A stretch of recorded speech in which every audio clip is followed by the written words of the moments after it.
반갑습니다. 대금운전정비기사 이병영입니다. 오늘 주제는 이렇게 장거리 가기 전이나 갔다 왔을 때 부동액 점검을 이렇게 했을 때 부동액이 갑자기 없는 그런 경우가 있습니다. 없을 때는 우리가 냉각 부동액을 보충을 이렇게 하는데, 그러면 부동액이 없어지는 경우는 딱 두 가지가 있지 않습니까? 누유가 된다든지 또는 새 가지고 없어진다든지 이런 경우가 있을 수가 있는데, 보통 누유가 되는 것 같은 경우에는 호수가 많이 있기 때문에 호수류에 누유가 되는 그런 경우가 있는데, 그런데도 불구하고 만약에 호수에서 새지 않는 그런 경우가 있을 수가 있습니다. 새는 부위가 없는데 냉각수는 줄어들어가 있다. 이런 경우가 있을 때는 상당히 난감해 하는데, 그때일수록 우리 이제 운전하시는 분들은 본인이 이렇게 보면 이런 호스류가 있으면 이 호스류에 냉각수가 새는 경우가 알 수가 있는데, 저런 경우가 만약에 새는 자국이 없을 때는 상당히 난감합니다. 그럴 때 정비소에 가서 혹시 이제 냉각수가 새는지 안 새는지를 확인을 할 수가 있는데, 정비소에서도 새는 자국이 없을 그런 경우가 있습니다. 그러면 운전하시는 분은 상당히 난감해합니다.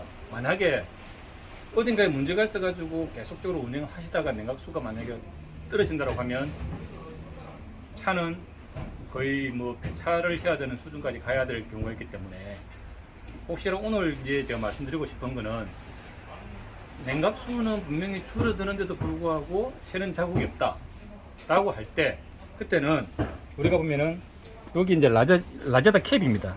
라제다 캡을 요렇게 이제 있는데, 요 캡을 열었을 때 여기 보면은 이제 이렇게 눌렀을 때 부동액이 왔다 갔다 이렇게 해야 되는데, 이렇게 이제 줄어드는 것 같은 경우는 이렇게 눌러도 부동액이 이제 올라오지 않습니다. 올라오지 않으면 이렇게 부동액을 보충을 할 건데, 이것저것 해도 안 될 때는 요 캡이 이렇게 누르면 압이 이렇게 스프링에 의해서 이렇게 왔다 갔다 합니다. 이렇게 요 캡이 불량하게 되면은 요 캡 위로 해가지고 수증기처럼 부동액이 연기를 가지고 수증기로 날아가 버릴 수가 있습니다. 그러면 그때 여기는 새는 자국이 생기지가 않을 수가 있습니다.